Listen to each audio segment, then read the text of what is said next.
Ya, saudara, kami lanjutkan perbincangan atau dialog kami di Sapa Indonesia pagi hari ini menjaga marwah KPK. Masih ada Pak Robert Endi Jaweng, anggota Ombudsman Republik Indonesia. Sebentar lagi bergabung lagi Prof. Azumardi Azra, Guru Besar UIN Syarif Hidayatullah Jakarta, dan Pak Saud Situmorang, mantan komisioner KPK. Prof. Azu, apa yang kemudian kita lihat, saya begini aja, Prof. Azrul, sebagai awam begitu melihatnya kan sudah ada semacam arahan dari Presiden. Kemudian angin berhembus dalam arti para guru besar seperti Prof. Azrul, mantan komisioner, Koalisi Sipil Anti Korupsi sudah menyatakan jaga marwah KPK ini. Kita menerjemahkannya 75 pegawai yang kemudian sekarang di nonaktifkan atau bahasanya dibebas tugaskan ini adalah orang-orang yang selama ini menjaga marwah KPK karena mereka yang memegang kasus-kasus kakap lah untuk kasus korupsi. Nah, bagaimana kemudian ini bisa berakhir mudah-mudahan dengan baik begitu? Publik bisa menerima KPK lagi. Saya garis bawahi, Prof. Azrul mengatakan ini kewaspadaan kita bersama kalau KPK ada tapi kemudian tidak memiliki kepercayaan dari publik. Prof. Azrul. Sebetulnya ini masalahnya sederhana aja. Ya. Sederhana, ayo ya. Masalahnya sederhana, saya kira yang perlu komisioner, lima ketua ya, Pak Firly itu menyebut dulu itu SK-nya itu disebut dan kemudian mereka 75 orang ini dipulihkan kembali. Ya. Itu yang saya kira dilakukan. Karena kalau ini berdaulat, saya kira tadi yang disebut oleh Bung Bayu marwah, itu marwahnya seperti hilang. Karena ya, dari awalnya memang KPK sekarang itu marwahnya lebih. Ya. Karena apa? Banyak kalangan, termasuk saya sendiri dan banyak menolak si undang-undang nomor 30 tahun 2002 itu dengan menjadi undang-undang nomor 19 tahun 2019. Kita menolak itu. Dan kita juga menolak pegawai KPK ini dijadikan pegawai ini dijadikan juga. Karena kita pegawai KPK ini orangnya yang independen, betul-betul independen. Kalau dia di ASN, maka kemudian di ASN itu kemudian dipaksakan di skala mereka. Kita tahu lah ASN di Indonesia itu budaya kenal. Kalau tadi Saud Situmorang mengatakan budaya totaliter, itu tidak ada, bukan itu tidak ada. Jadi cocok itu dengan lembaga yang memberantas korupsi, karena memberantas korupsi itu termasuk ya mungkin atau siapa saja yang lebih tinggi dari dia di lingkungan eksekutif atau indikator atau legislatif itu kan lebih tinggi karyawan dari politik KPK itu. Jadi dengan ASN itu menjadi ASN sebetulnya kita menolak, tapi kita terima karena kita mempertimbangkan kalau ada jelek dengan yang bagus. Jangan kita semua kan, artinya kita sudah terkait KPK kita enggak. Kita ya masih mencoba lah, kalau kita yang bisa dimakan dari ini, kita coba ya kan. Sekarang merusak KPK itu sebetulnya bukan orang luar, tapi adalah kan KPK sendiri ya kan yang menyingkirkan lima orang itu merusak KPK sendiri. Ya. Itu menjadi masalah yang hanya kemudian jadi masalah rumit membuat ruang KPK itu semakin hilang, semakin hilang. Ya, kita dapat poinnya Prof. Azrul, sambil kemudian audio atau suaranya Prof. Azrul secara teknis nanti kami coba untuk perbaiki. Saya pindah dulu ke Pak Saud. Pak Saud, menurut Pak Saud ini apakah kemudian kalau semacam surat yang sudah dikeluarkan oleh KPK 75 pegawai yang tidak lulus TWK tes wawasan kebangsaan ini dibebas tugaskan dan kemudian nanti ditarik kembali, ini bisa nggak terjadi? Ini mempermalukan pimpinan KPK yang sekarang atau tidak? Bagaimana kemudian kemungkinan itu bisa terjadi menurut Anda? Anda juga pernah berada menjadi pimpinan KPK. Hal ini kita ingin lihatnya sebagai sesuatu yang positif, atau kemudian bagaimana kemungkinan terjadi para pimpinan di KPK pada saat ini bisa menerima masukan ini semua dan mencari jalan terbaik. Bang Saud? Ya, jadi jangan lupa bahwa sekarang walaupun kita tolak ya, undang-undang itu mengatakan bahwa semua KPK itu sekarang bagian dari eksekutif. Iya. Kepala eksekutifnya sudah ngomong, balikin itu, cabut putusannya, nggak dijalanin. Itu insubordinasi namanya. Itu membangkang namanya. Nah ini kembali lagi, walaupun kita udah bertanya ya, kita bertanya juga, kalau katakan nanti itu dicabut, Ya. kita masih mau pantau juga. Mungkin mereka bisa jadi penyidik-penyidik yang tidak disuka ini dipindah-pindahin ke tempat yang nggak relevan dengan pekerjaannya, bisa juga loh. Ya udah, kalau nggak bisa gue pecatin, gue pindah-pindahin tuh jadi ngurusin taman sono, jadi ngurusin apa nyanyi-nyanyi. Kan saya juga nyanyi-nyanyi juga dulu, pergi ngamen-ngamen di stasiun, maksudnya deputi pencegahan. Jadi kita harus pantau lagi, masih banyak masalah nih kalaupun mereka cabut. Jadi ini bukan soal malu atau tidak malu. Salah mengambil kebijakan itu di dalam public policy itu biasa. Bahkan nggak ngambil kebijakan juga itu public policy. Oleh sebab itu, kalau dibicara public policy, ini kan fungsi publik, hati-hati. Makanya ada etika, ada estetika, ada SOP. Nah, kalau Anda sudah melanggar, kemudian yang paling berbahagia adalah keluarga-keluarga yang melanggar ini kalau minta maaf kepada stafnya. Iya kan? Iya dong. Ya. Yang mengakui salah bahwa kami kemarin latar belakangnya bla bla bla, undang-undang ini baru sekaligus datang, kami bingung, padahal pegawai negeri biasanya lebih dari 35 atau 40 nggak diterima, kemudian sudah diputuskan semua mereka masuk. Sederhana sebenarnya rekrutmennya, karena ini pengalihan, jadi bukan saringan gitu loh. Ya. Jadi sekali lagi, kalau kita mau indeks persepsi korupsinya naik, jadi kan ini kan turun akibat dari undang-undang ini. 40 jadi 37. Jadi maksud saya gini, kalau memang kita mau bahwa fungsi yang kita pegangin adalah fungsi jabatan-jabatan publik, jangan KPK itu dianggap kayak perusahaan pribadi. Nggak bisa kayak gitu, Anda melanggar etik. Jadi semuanya terserah saya. Kalau nggak mau diawasin publik, nggak mau dikritisi publik, jangan di KPK, kerja di perusahaan pribadi aja. Kan itu ada estetika, ada value terlebih. Value ini di KPK yang saya kutip ulang dari sampaikan Pop tadi, bahwa egaliter itu ada di KPK sejak berdiri, kemudian hilang setelah jilid 5 ini. Gitu loh. Pak Saud, ingin tahu juga saya bahwa pimpinan KPK ini kan kolegial begitu ya, bekerja sama dalam, pasti semua pimpinan KPK mengetahui bakal ada keputusan apa berkaitan dengan hal-hal apapun, internal maupun eksternal di KPK. Juga ada Dewan Pengawas begitu.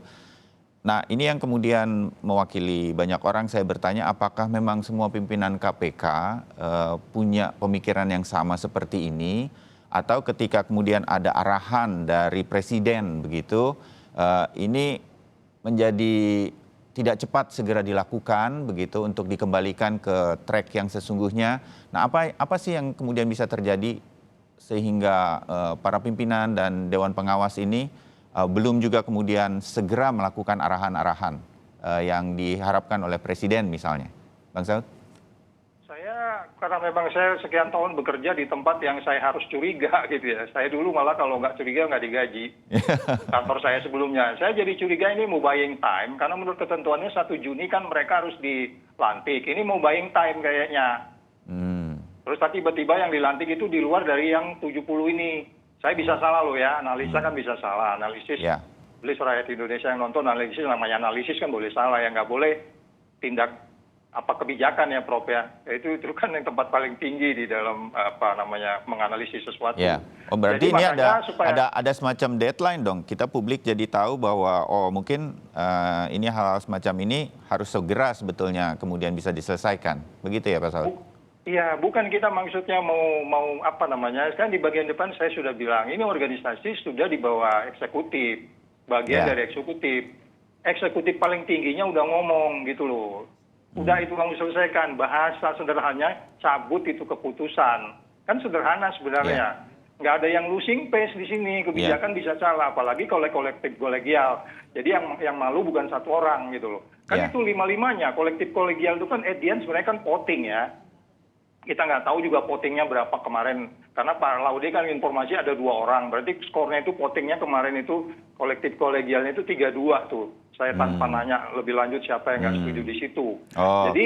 Jadi itu janganin aja sebenarnya. Apalagi kalau benar skornya votingnya kolektif kolegialnya 3-2. Karena memang di KPK itu biasa begitu kolektif kolegial. Tapi nanti ada yang nggak setuju, ada yang setuju. Ya, jadi catatan lah ya. Ya, itu jadi catatan. Tapi kemudian, karena kan harus ada solusi. Ibaratnya putusan MK, walaupun kita ribut 26 poin Undang-Undang KPK, ketika MK putuskan, jalanin gitu loh. Jadi supaya selesai masalahnya gitu. Baik. Terbayang sekarang Pak Saud. Saya ke Pak Endi dulu. Kalau Ombudsman juga tahu bahwa ada kemungkinan sebutlah analisa bahwa 1 Juni ini kemudian diarahkan menjadi buying time. Sebutlah kira-kira begitu. Belum tentu benar begitu. Nah, apakah kemudian Ombudsman akan bekerja dengan cepat untuk melihat hal ini sehingga kemudian bisa cepat selesai juga dengan segala sesuatu, dengan segala pengalaman Ombudsman untuk saya garis bawahi juga bahwa Anda mengatakan bisa saja dalam prosesnya semuanya sudah bisa selesai begitu. Itu yang kita harapkan. Pak Endi? Ya, tentu Ombudsman bekerja sesuai dengan mekanisme dan prosedur di dalam. Tetapi karena kami tahu benar bahwa kasus ini, laporan ini memang mendapatkan atensi publik yang luar biasa. Tentu kita akan bekerja dengan cepat, tetapi tidak di cepat-cepatkan ya, Mas Bayu ya. Tidak kemudian terburu-buru, juga tidak gaduh. Dan sebenarnya kami di Ombudsman berharap karena keputusan, sebenarnya saya membaca pernyataan Presiden itu adalah instruksi atau komando dari pemimpin eksekutif tertinggi, ya, BKN, kemudian juga bahkan KPK sendiri yang non judisial, ya, itu adalah rumpun kekuasaan eksekutif, itu berarti berada dalam arahan ini, dalam komando ini. Kami berharap sesungguhnya itu yang kemudian dipatuhi. Dipatuhi itu jelas bahwa itu perintah untuk pencabutan keputusan SK dari Ketua KPK itu yang poinnya 2 saya kira. Satu adalah tidak saja tidak memberhentikan. Kalau tidak memberhentikan bisa Pak Bayu, tetapi ternyata kemudian dinonaktifkan. Tetapi perintahnya adalah ini peralihan status ya dari pegawai tetap menjadi ASN. Kemudian kedua adalah kalau hasil assessment yang bukan seleksi ya, assessment itu kemudian ditengarai atau ditemukan poin-poin yang memang selama ini dilihat publik, maka hendaklah itu kemudian menjadi dasar untuk melakukan pembinaan khusus internal secara lembaga maupun personal. Kami berharap sesungguhnya arahan Presiden ini harus dibaca sebagai sebuah perintah, sebuah komando begitu yang elok sekali kalau kemudian KPK itu mengambil sikap sesuai dengan arahan Presiden. Tetapi kalaupun tidak, maka kemudian apa yang ada di Ombudsman ini akan berlanjut. Ya tentu kami akan bekerja dengan cepat, meskipun tidak harus terburu-buru ya. Dan mudah-mudahan ini jadi dasar untuk kemudian proses lebih lanjut. Gitu. Ujungnya nanti bagi Ombudsman, publik harus tahu bahwa akan ada rekomendasi kalau memang sampai ke ujung sana. Begitu ya? Ya, tentu ujung dari semua proses kita itu nanti adalah pada apakah penutupan laporan, rekomendasi dan sebagainya. Tetapi kembali seperti yang di awal saya sampaikan, Ombudsman itu punya kekuatan dalam proses. Nah di proses ini ada 2 kemungkinan. Proses karena pemeriksaan itu dilakukan dan terjadi berbagai konsiliasi, terjadi berbagai kesepakatan dan sebagainya. Atau kedua adalah selama kami berproses ternyata ada proses lain di luar kami, termasuk respon pimpinan KPK atas pernyataan Presiden.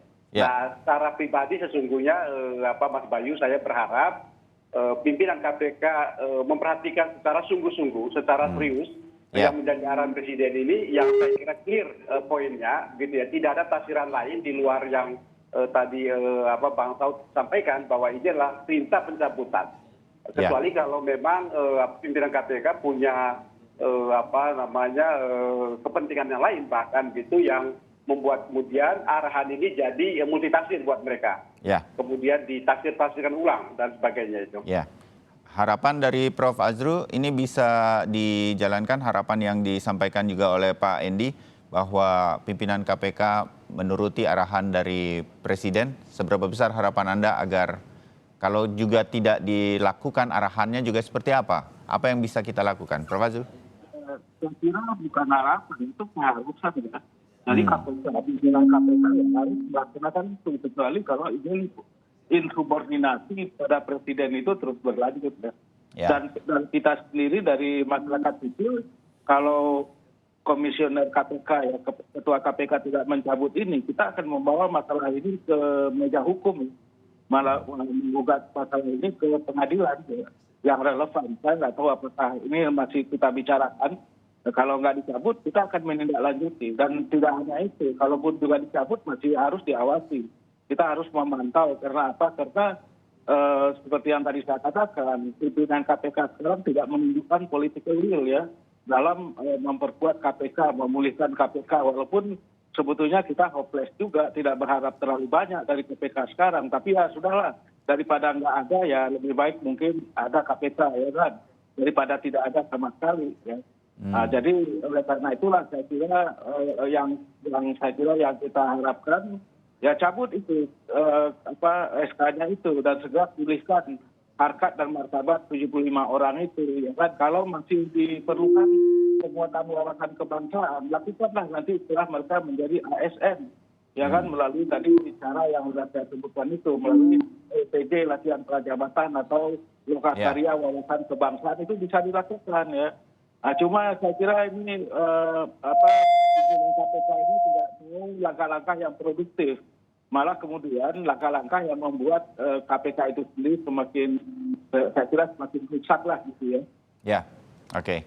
Terima kasih Prof. Azrul. Terakhir dari Pak Saud, saya balik lagi dari pernyataan Anda, kekhawatiran. Ini kekhawatiran kita semua. Kalau ya ini menjadi betul-betul harapannya adalah kembali 75 pegawai bisa tetap berada di KPK karena mereka selama ini menjadi backbone KPK dalam memerangi korupsi di Indonesia, ya tempatkan mereka di posisi yang sebenarnya. Bagaimana ini bisa terjamin seperti itu sehingga kemudian, mohon maaf, jangan kemudian ditaruh di tempat yang kemudian mereka juga tidak bisa apa-apa, begitu. Ya, oleh sebab itu civil society Republik ini milik kita semua, yaitu milik society, jadi kita semua media terlebih. KPK itu tidak boleh dicek, tidak boleh tidak dicek and balance. Siapapun di sana, termasuk OB, saya bilang. OB aja dicek and balance. Kalau tangannya kotor, ngasih makan pimpinan nanti mencret-mencret pada saat expose kasus. Nah, kita harus detail di sana. Oleh sebab itu, saya minta juga, Prof, mari kita kawal detail-detail itu, Prof. Ini akan ada banyak justifikasi yang akan dibuat, sehingga kemudian mereka tidak perform, mereka tidak kinerja, kemudian yang rugi adalah pasti Republik ini. Karena extraordinary crime ini sudah kita pahami, inilah yang membuat Indonesia terpuruk sepanjang sejarah NKRI. Dan sejarahnya KPK berdiri juga begitu. Jadi sekali lagi, please saya bermohon kepada 5 pimpinan itu untuk kemudian duduk, dan sehari-hari sebenarnya itu mereka bisa ketemu kapan aja kok. Itu kan di gedung yang sama gitu. Pimpinannya tinggal datang ke yang ini, oke ya, kamu jangan ngomong lagi di media ya, besok kamu saya pulihkan, udah ayo kita mulai besok kita kerja gitu. Retorika atau koordinasi atau situasi seperti itu ya, dinamika kelompok di KPK itu udah dibuat sedemikian rupa gitu. Nah, oleh sebab itu Dewan Pengawas ditaruh di gedung yang berbeda supaya mereka mengawasi. Filosofi itu sudah ada. Jadi sekali lagi, harapan saya, harapan bangsa Indonesia juga harapannya, KPK ini kita harus jaga baik-baik. Kita nggak usah lupa, balik lagi ke Undang-Undang 19. Kalau saya tetap mengatakan ada 26 kelemahan di situ, Prof juga bilang. Tapi udah kita lanjutkan saja, kita bangun saja. Tetapi dalam manajemen itu jangan lupa, manajemen itu efisiensi dan efektivitas. Kalau kayak gini ini coba kita udah 2 minggu loh. Ya kan? Udah dari sisi itu, walaupun sebenarnya itu kalau dikatakan ada spending money di situ jadi pendekatan teori ekonomi jadi rame, ada yang jual pulsa, Saud jadi beli pulsa lagi. Baik. Tapi kan bukan di situ, yang dilihat itu adalah penegakan hukum secara keseluruhan, bahwa ini gonjang-gonjing ini diskors ini menghasilkan sebuah kepastian nggak? Kan di manajemen itu yang penting kepastian. Ya. Baru Oke. kemudian di atasnya keadilan, kebenaran, kejujuran. Kalau itu sudah jalan, Republik ini cepat pulih gitu. Ya, baik Bang Saud, terima kasih insight-nya dari belakang layar KPK di tengah pimpinan yang sekarang. Ini kita berharap KPK tetap bisa kita kawal sedemikian rupa sehingga menjadi benteng terakhir kita dalam memerangi korupsi di Indonesia. Tidak ada kata lain kecuali kita menanti solusinya dan kemudian mengawal juga proses-proses ini bersama Ombudsman, bersama Prof. Azrul dan banyak guru besar yang lain dan juga mantan-mantan pegawai dan pimpinan KPK seperti Pak Saud Situmorang. Mudah-mudahan KPK bisa menjadi benteng terakhir untuk perang terhadap korupsi di Indonesia. Itu saja. Dan ini menjadi masukan banyak pihak untuk kemudian mengembalikan KPK kepada marwahnya tersebut. Kita akan berdiskusi lagi beberapa waktu ke depan tentu sambil mengawal ini semua. Terima kasih untuk pagi hari ini, untuk wawasannya bagi saya dan juga pemirsa Sapa Indonesia. Kita ketemu lagi. Terima kasih Pak Saud, terima kasih Prof. Azrul, terima kasih Pak Endi. Selamat pagi.